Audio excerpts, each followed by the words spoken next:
तपाईहरू अहिले हेर्दै हुनुहुन्छ जिनेली अनलाइन टिभी।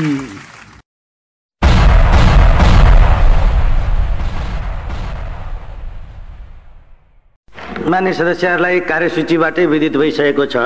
अब म मान्य मदन कुमार भण्डारीलाई टनकपुर बाँध परियोजनासँग सम्बन्धित सम्झौता दुवै सदनको संयुक्त बैठकको क्षेत्राधिकारको विषय भएकोले प्रतिनिधि सभामा छलफल नगरियोस् भनी प्रस्ताव प्रस्तुत गर्न अनुमति दिन्छु। सम्मान्य सभामुख महोदय, आज चैत्र 24 गते हो। विशेष सम्झनाको यो चैत्र 24 को सन्दर्भमा 1 मिनेट म केही कुराहरू भन्नको निम्ति म अनुमति चाहन्छु।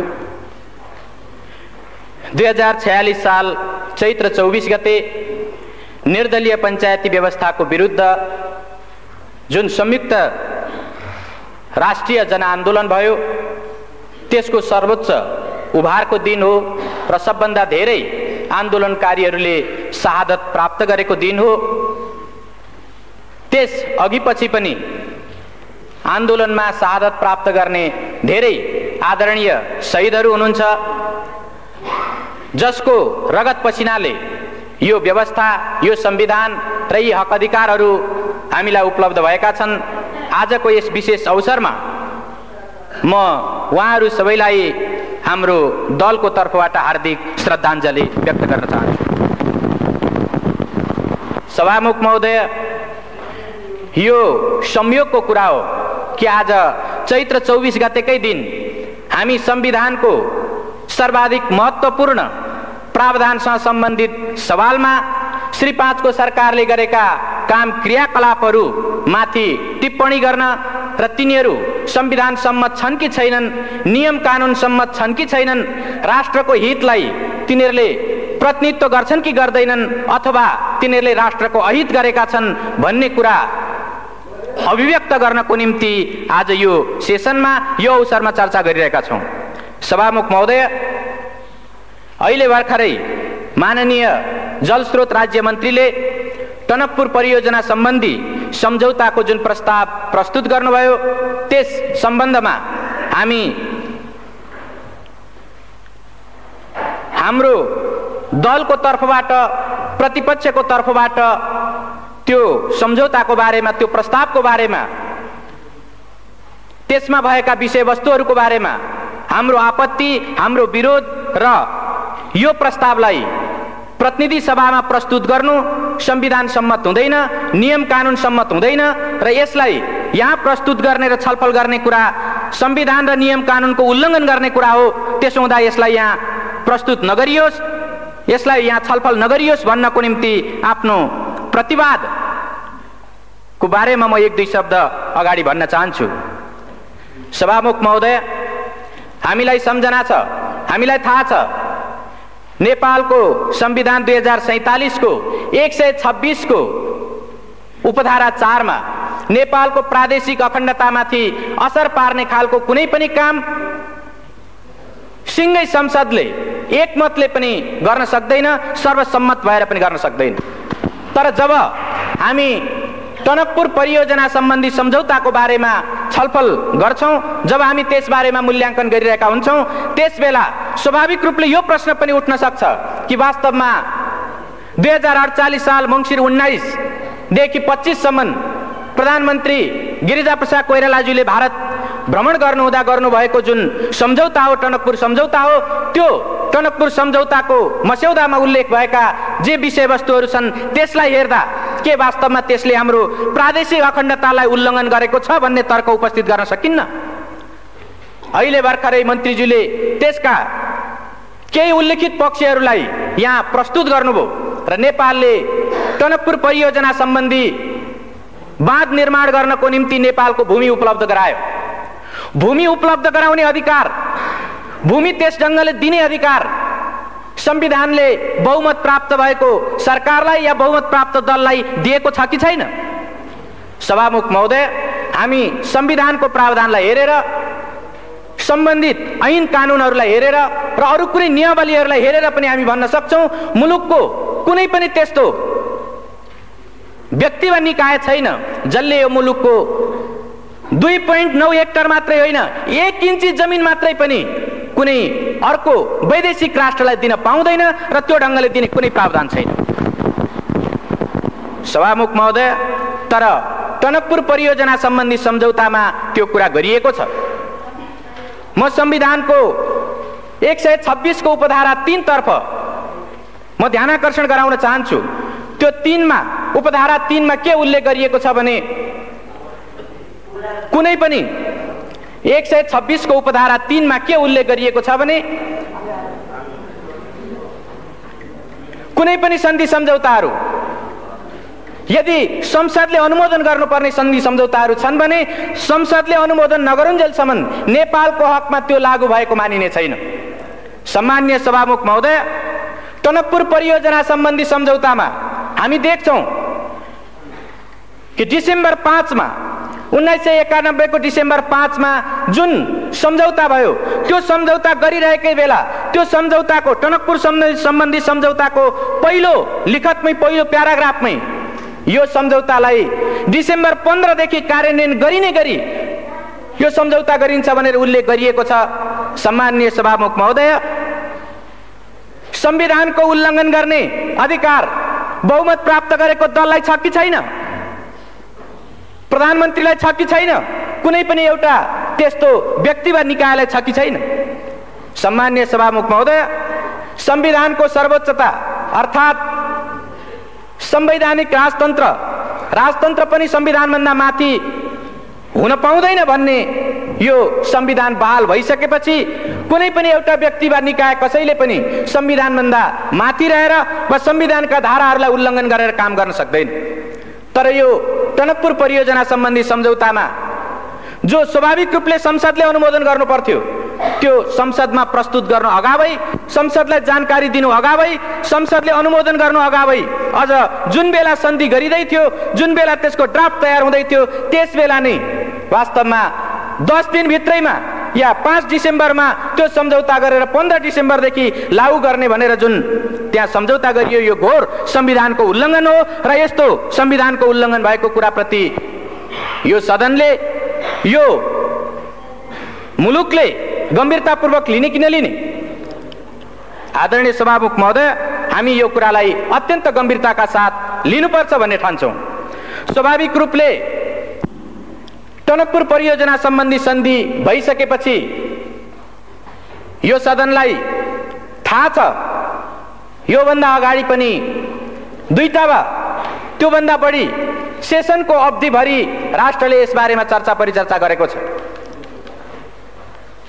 सबै सन्धि सम्झौताहरू संसदमा प्रस्तुत गरिनुपर्छ र टनकपुर सम्बन्धी जुन सम्झौता हो यो सम्झौता सदनमा प्रस्तुत गर्ने र सदनद्वारा अनुमोदन गरिनुपर्ने सम्झौता हो भनेर हामीले प्रतिपक्षको तर्फबाट यही सदनमा र योभन्दा अगाडिका सेसनहरूमा पनि हामीले दृढतापूर्वक उठाएका छौँ।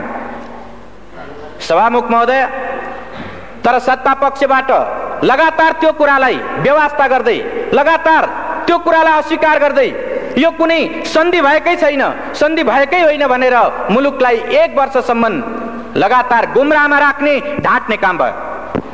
आदरणीय सभामुख महोदय, हामीलाई सम्झना छ त्यसबेला सरकारले टनकपुर सम्बन्धी सन्धि सम्झौताको सम्बन्धमा चर्चा गर्दा वास्तवमा टनकपुर परियोजनामा महाकाली नदीको जुन ठाउँमा टनकपुर परियोजना बनेको छ त्यो भारतीय नदी हो र त्यस ठाउँमा नेपालको अधिकार छैन भन्ने जिम्मेदार मन्त्रीहरूले, सत्तापक्षका जिम्मेदार माननीयहरूले त्यो कुरा राख्नु भएको थियो। त्यति मात्रै होइन, स्वाभाविक रूपले त्यसको जुन अभिन्न अङ्गको रूपमा रहेको बायाँ तटबन्ध हो त्यो बायाँ तटबन्धमा प्रयोग भएको नेपाली भूभाग त्यो टनकपुर परियोजनाको अभिन्न अङ्गको रूपमा होइन, त्यो त केवल नेपालतर्फ आउने बाढीलाई रोक्नको निम्ति मात्रै प्रयोग भएको भनेर बनाइएको भनेर श्री 5 को सरकारले उल्लेख गरेको थियो। त्यस ढङ्गले जिम्मेदार मन्त्रीहरूले राख्नु भएको थियो। सम्माननीय सभामुख महोदय, प्राकृतिक स्रोतको उपयोगको बाँडफाँड भएको छैन, त्यसबाट मुलुकको कुनै अहित भएको छैन, बरु भारतले शुभेच्छा स्वरूप पानी र बिजुली नेपाललाई प्रदान गरेको छ भन्ने यस किसिमले सत्ता पक्षबाट जुन कुरा उल्लेख गरिएको थियो हामीलाई सम्झना छ त्यो गलत हो। श्री 5 को सरकारले गरेका ती कुराहरू गलत छन्, जनतालाई गुमराहमा पार्ने खालका छन्, राष्ट्रको हितलाई हानि पुर्याउने खालका छन्, आघात पार्ने खालका छन्, संविधानलाई मिच्ने खालका छन् भनेर मुलुकले 1 वर्षसम्म लगातार सदनभित्र र बाहिर समेत चर्चा परिचर्चा चलायो र त्यसै सन्दर्भमा राष्ट्रको हितलाई, संविधानको मर्यादालाई र ऐन कानुनको मर्यादालाई पालन गर्नुपर्छ भन्ने सन्दर्भमा मुलुकले अभियान चलाउँदा धेरै होनहार नागरिकहरूको, धेरै त्यस्ता देशभक्तहरूको जीवन पनि गएको छ, धेरैले बलिदान पनि दिनु परेको छ।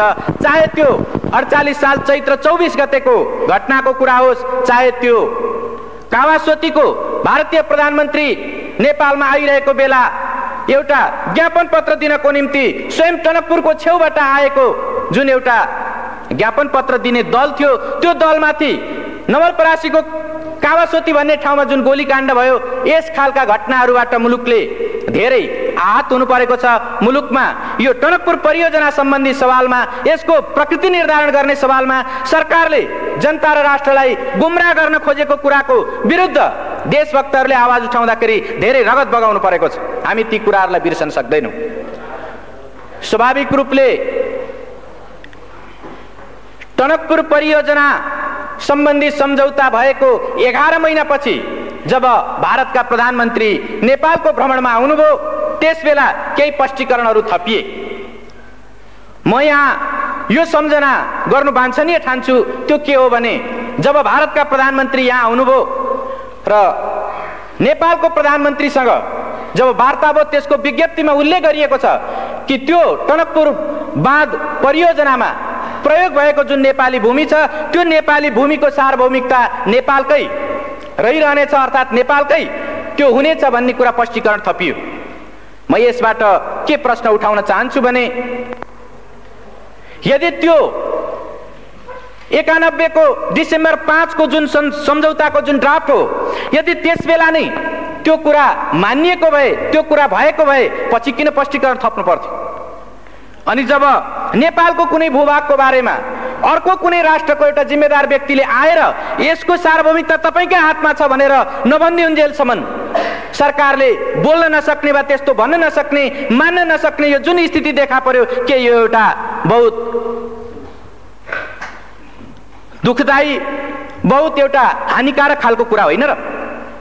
मैले यसबाट के प्रश्नतर्फ ध्यानाकर्षण गर्न खोजेको हुँ भने, जसरी माननीय मन्त्रीहरू या सत्ता पक्षका माननीयहरू 2.9 हेक्टर जमिन र त्यो जलमग्न हुने क्षेत्रको जुन नेपाली भूभाग थियो, त्यो जमिनको बारेमा हामीले प्रश्न उठाउँदा, प्रतिपक्षको तर्फबाट प्रश्न उठाउँदा त्यसको सार्वभौमिकता नेपालमै रहेको कुराको ग्यारेन्टी सन्धिमा गरिएको छ भनेर उहाँहरूले देखाउन सक्नु भएको थिएन र उहाँले त्यो ढङ्गले हाम्रा सवालहरूको जवाब दिन सक्नु भएको थिएन।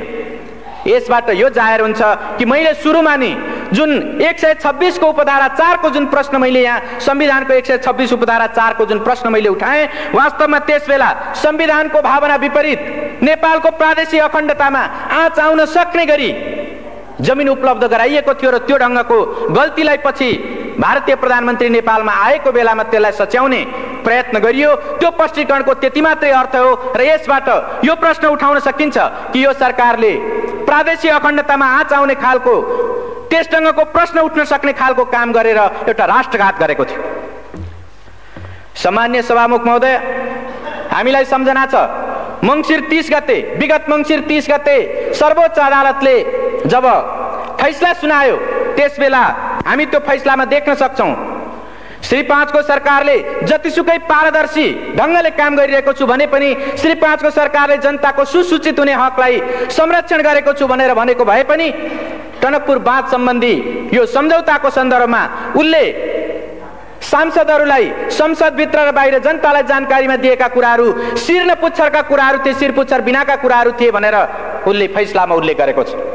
मैले यो यस कारणले उल्लेख गरिरहेको छु कि वास्तवमा सर्वोच्च अदालतले स्वयं प्रधानमन्त्रीज्यूलाई, जलस्रोत राज्य मन्त्रीज्यूलाई र अरू सरकारवाला व्यक्तित्वहरूलाई जब उसले बुझ्न चाह्यो, उहाँहरूले लिखित रूपमा जाहेर गर्नुभएका, अदालतलाई लिखित रूपमा उहाँहरूले दिनुभएका बयानबाट यो जाहेर हुन्छ कि उहाँहरूले त्यसबेला पनि प्राकृतिक स्रोतको उपयोगको बाँडफाँड भएको छैन, जनताको सुसूचित हुने अधिकारको हनन गरिएको छैन।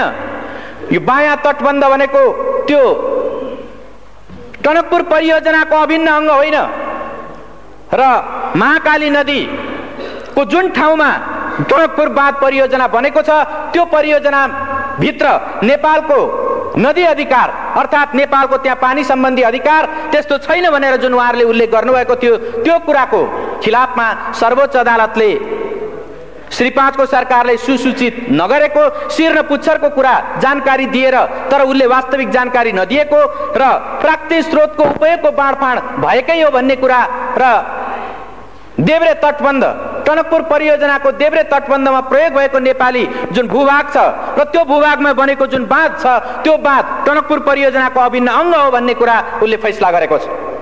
र यसबाट के प्रश्न उपस्थित हुन्छ भने श्री 5 को सरकार आफूले गरेका कामहरू जबसम्म अर्को कुनै निर्णायक महत्त्वपूर्ण सर्वोच्च निकायले जबसम्म फैसला गर्दैन तबसम्म ऊ आफ्ना गल्तीहरूलाई कुनै पनि हालतमा आत्मसमीक्षा गरेर वा अर्को कुनै प्रतिपक्ष वा देशका बुद्धिजीवीहरू वा आम जनताले उल्लेख गरे पनि ऊ कुनै शून्य टेर्ने र त्यसलाई समीक्षा गर्नेवाला छैन। तर जब सर्वोच्च अदालतले यो फैसला गर्यो त्यो फैसला गरे पछाडि पनि हामी यो सम्झना गर्न सक्छौँ कि धेरै केही माननीय मन्त्रीज्यूहरूले त्यसपछि पनि उल्लेख गर्दा वास्तवमा त्यो त समझदारी नै भएको भनेर सन्धि भएको होइन भन्ने किसिमले फेरि पनि उहाँहरूले उल्लेख गर्नुभयो। फेरि पनि केही सत्तापक्षका माननीय सदस्यहरूले त्यस ढङ्गले उल्लेख गर्नुभयो। साँच्चै भन्ने हो भने यसो भन्न सकिन्छ सर्वोच्च अदालतको फैसलालाई पनि अपमान गर्ने खालका कुराहरू उहाँहरूले धेरै ठाउँमा उल्लेख गर्नुभएको छ। सम्माननीय सभामुख महोदय, अहिले श्री 5 को सरकारको तर्फबाट जलस्रोत राज्य मन्त्रीले प्रतिनिधि सभामा जुन सम्झौता प्रस्ताव प्रस्तुत गर्नुभएको छ र जुन मूल्याङ्कनको हवाला दिँदै उहाँले यो प्रस्ताव राख्नु भएको छ, म के उल्लेख गर्न म के भन्न चाहन्छु भने श्री 5 को सरकार संविधान ऐन कानुन राष्ट्र र जनताको हितमा व्यवस्थाको हितमा नहुने खालका आफ्ना क्रियाकलापहरूलाई सकेसम्म ढाकछोप गर्न चाहन्छ र हामीलाई यो सम्झना छ कि बितेको 1 वर्षसम्म यो सन्धि नै होइन भनेर उत्तिकै दृढताका साथ प्रधानमन्त्री लगायत सबै माननीय मन्त्रीहरू र सत्तापक्षका सांसदहरू यो उल्लेख गरिरहनु भएको थियो। अहिले सर्वोच्च अदालतले फैसला सुनाइसकेपछि यो सन्धि हो र यसलाई संसदमा लगेर अनुमोदन गराउने सर्वोच्च अदालतको आदेश छ।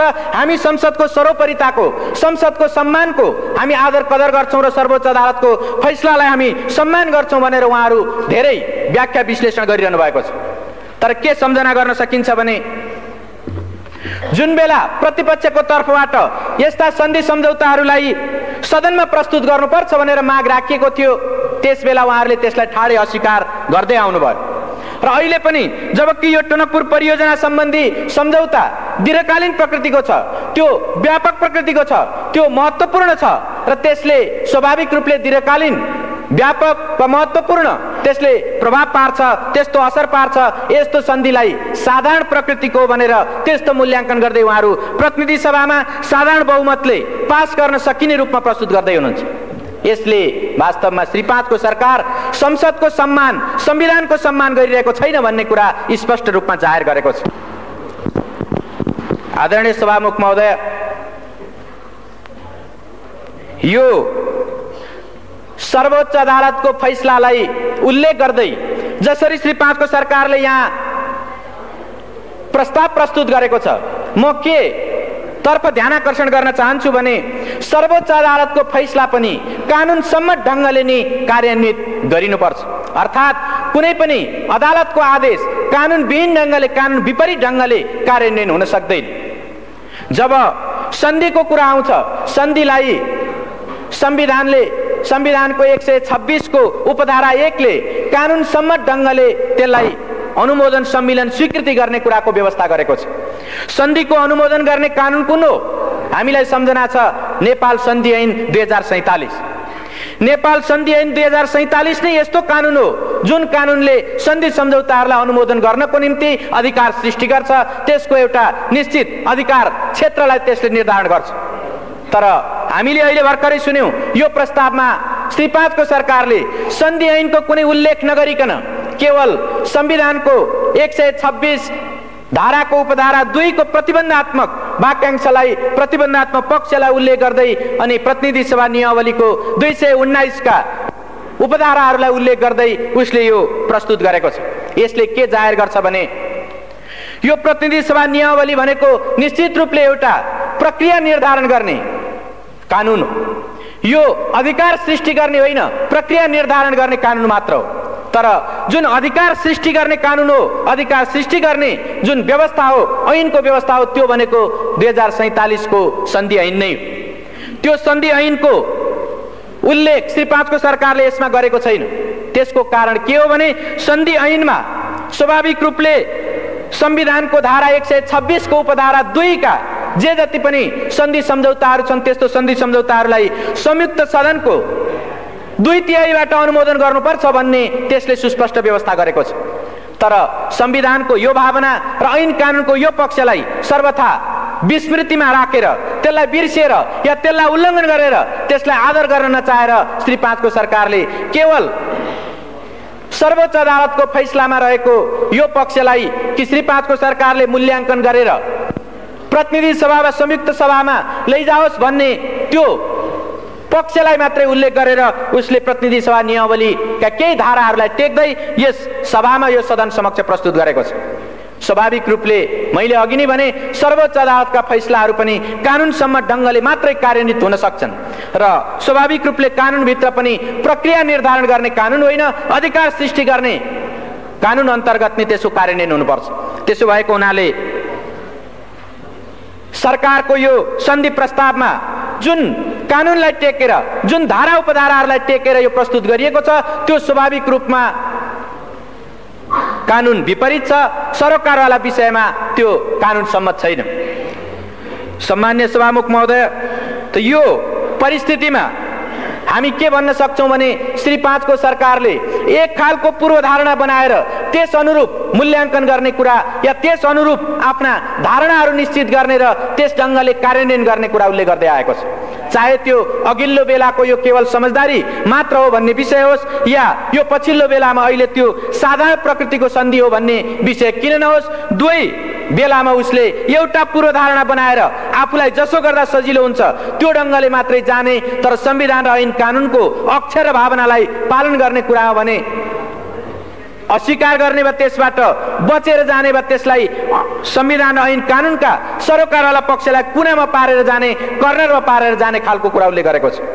त्यसो भएको हुनाले जसरी अहिले श्री 5 को सरकारको यो मूल्याङ्कनभित्र साधारण प्रकृतिको भनेर यसमा प्रस्तावमा उल्लेख गरिएको छ र यो सदनमा प्रस्तुत गरिएको छ, हामीलाई यो सम्झना छ या हामी यो बारेमा वाकिफ छौं, जानकार हुन सक्छौं कि संविधानको 126 को उपधारा 2 भनेको स्वाभाविक रूपले जुन निश्चित सन्धि सम्झौताहरूलाई संयुक्त सदनको 2/3 समर्थन गर्नुपर्छ, 2/3 अनुमोदन गर्नुपर्छ भनेर उल्लेख गरेको छ।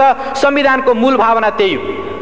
त्यसो भएको हुनाले त्यसभित्र जुन प्रतिबन्धात्मक पक्ष छ, प्रतिबन्धात्मक अंश छ, त्यसको निम्ति यो साधारण प्रकृतिको, यो अल्पकालीन हो, यो दूरगामी प्रभाव पार्ने होइन, यो त्यस्तो महत्त्वपूर्ण होइन भन्ने त्यसको विशेष स्थिति सरकारले पुष्टि गर्न सक्नुपर्छ। सरकारले त्यस्ता प्रमाणहरू प्रस्तुत गर्न सक्नुपर्छ। तर हामी सिङ्गो त्यो मूल्याङ्कन प्रस्तावलाई अध्ययन गर्दा सरकारले त्यो खालका कुनै तथ्यहरू प्रस्तुत गरेको हामी पाउँदैनौँ, उसले प्रस्तुत गर्न सकेको छैन। प्रश्न उठ्न सक्छ, यो टनकपुर सन्धि, टनकपुर जलविद्युत परियोजना सम्बन्धी जुन सन्धि सम्झौता हो यो अल्पकालीन हो कि दीर्घकालीन हो? निश्चित रूपले यो एउटा सापेक्ष कुरा हो। सर्वोच्च अदालतले पनि भनेको छ यो एउटा सापेक्ष कुरा हो। तर सापेक्षताकै अर्थमा लिँदा पनि यसको व्याख्या कसरी गर्ने, अल्पकालीनता र दीर्घकालीनताको व्याख्या कसरी गर्ने? म के प्रश्न उठाउन चाहन्छु भने एउटा संसद 5 वर्षको हुन्छ, सामान्यतया विशेष स्थिति आएन भने त्यो 5 वर्षको हुन्छ। यदि 6 वर्षको निम्ति कुनै सन्धि हुन्छ भने त्यो अल्पकालीन हो कि दीर्घकालीन हो? एउटा संसदबाट अर्को संसदमा ट्रान्सफर हुने त्यस खालको सन्धि हुन्छ भने, 5 वर्षभन्दा बढ्ताको सन्धि हुन्छ भने त्यसलाई दीर्घकालीन भन्न सकिन्छ कि सकिँदैन? सभामुख महोदय, नेपालीहरूको आयु औसत आयु 52 वर्ष छ। 52 वर्षसम्म 50-52 वर्षसम्म कायम हुने सन्धि हो भने त्यो अल्पकालीन हो कि दीर्घकालीन हो? सभामुख महोदय, त्यति मात्रै होइन, टनकपुर परियोजना सम्बन्धी जब त्यो सन्धिको मजमुनलाई हामी हेर्छौँ कि त्यो ठाउँमा नेपालले जुन भूमि उपलब्ध गराएको छ या अन्य विभिन्न कुराहरूको जुन कन्ट्रिब्युसन गरेको छ, त्यो कन्ट्रिब्युसनको कुरालाई लिएर हेर्ने हो भनेदेखि त्यसमा यो सन्धिको कुनै अवधि, कुनै त्यस्तो भोगाधिकारको कुराहरू, जमिनको उपभोग गर्ने अवधिको कुराहरू कुनै उल्लेख गरिएको छैन। जब यो उल्लेख गरिएको छैन भने स्वाभाविक रूपले अनुमान गर्न सकिन्छ जबसम्म त्यो टनकपुर बाँध रहन्छ, जबसम्म त्यो परियोजनाका प्राविधिक पक्षहरू निकम्मा हुँदैनन्, तबसम्म त्यो सन्धि कायम रहनेछ। यदि त्यस्तो हो भने हामी अरू धेरै, चाहे त्यो कोशीको होस् वा गण्डकीको होस् या महाकालीमा भएको शारदा नदीको कुरा होस्, शारदा ब्यारेजको कुरा होस्, त्यो ठाउँमा ती कुरालाई, त्यो प्रविधिको कुरालाई हेर्दै यो आधुनिक प्रविधिद्वारा निर्मित भएको टनकपुर बाँध परियोजना 100 वर्षभन्दा माथि टिक्न सक्छ भनेर भन्न सक्छौँ। 100 वर्षभन्दा माथि टिक्छ भने सभामुख महोदय, यसलाई दीर्घकालीन भन्ने कि अल्पकालीन भन्ने? अर्कोतिर स्वाभाविक रूपले यो व्यापक होइन भन्ने त्यस ढङ्गको निष्कर्ष मूल्याङ्कन प्रस्तावमा प्रस्तुत गरिएको छ।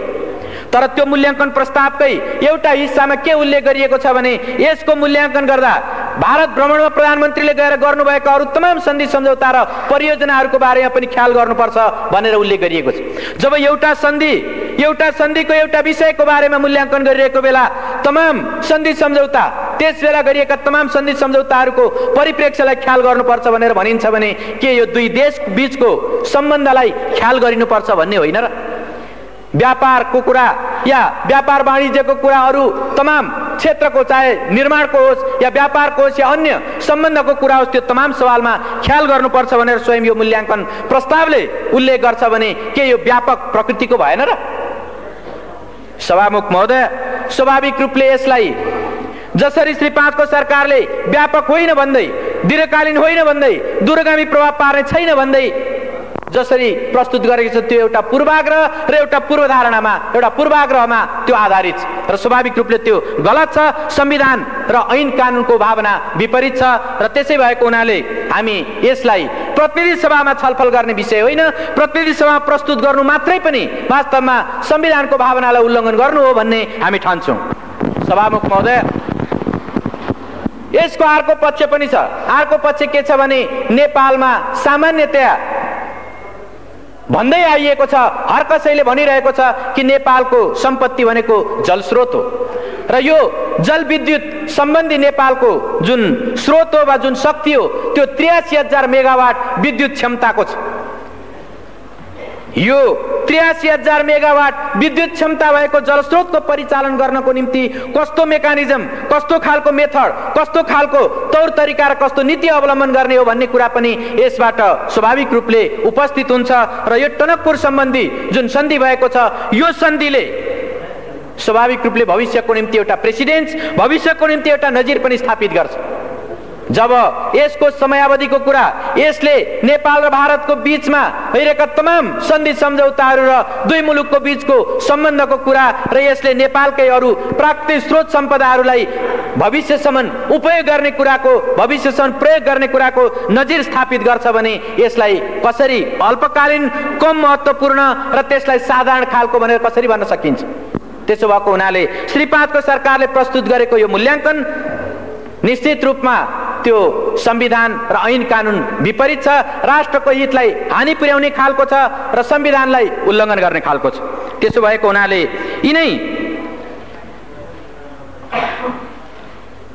यिनै विषयहरूलाई आत्मसात गरेर, यिनै कुराहरूलाई हृदयङ्गम गरेर हामीले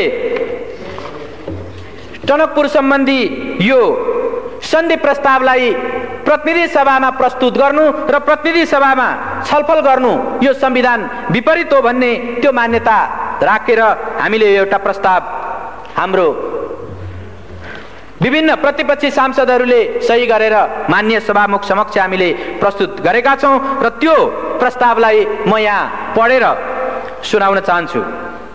माननीय सभामुख महोदय, टनकपुर बाँध परियोजनासँग सम्बन्धित सन्धि दुवै सदनको संयुक्त बैठकको क्षेत्राधिकारको विषय भएकोले प्रतिनिधि सभामा छलफल नगरियोस्।